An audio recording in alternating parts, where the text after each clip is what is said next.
வங்கக்கடலில் மையம் கொண்டுள்ள டிட்வா புயல் காரணமாக திருவள்ளூர் மாவட்டத்தில் நேற்று இரவு முதல் பரவலாக மழை என்பது தொடங்கி இருக்கிறது. பொன்னேரி, மீஞ்சூர், பழவேற்காடு, செங்குன்றம், சோழவரம், புழல், கும்மிடிப்பூண்டி உள்ளிட்ட மாவட்டத்தில் பரவலாக லேசானது முதல் மிதமான மழை என்பது விட்டு விட்டு பெய்து வருகிறது. எண்ணூர் காமராஜர் துறைமுகத்தில் 2ஆம் எண் புயல் எச்சரிக்கை கூண்டு ஏற்றப்பட்டு இந்த நிலையில் நேற்று மாலை இந்த 2ஆம் எண் புயல் எச்சரிக்கை கூண்டு என்பது 4ஆம் எண் புயல் எச்சரிக்கை கூண்டாக மாற்றப்பட்டிருந்தது.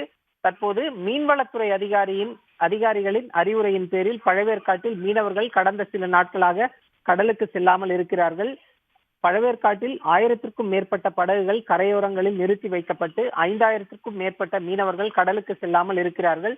தற்போது புயல் என்பது தமிழ்நாட்டின் வட கடலோர பகுதிகளை நோக்கி நெருங்கி வரக்கூடிய நிலையில் பழவேற்காட்டில் கடலின் சீற்றம் என்பது வழக்கத்தை விட சற்று அதிகரித்து காணப்படுகிறது.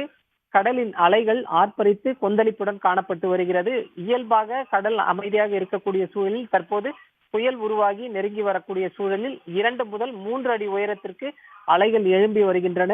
நேரம் செல்ல செல்ல அடுத்த சில மணி நேரங்களில் இந்த பழவேற்காட்டில் கடலின் சீற்றம் என்பது மேலும் அதிகரித்து அலைகள் அதிக உயரத்துக்கு எழும்பக்கூடும் என எதிர்பார்க்கப்படுகிறது.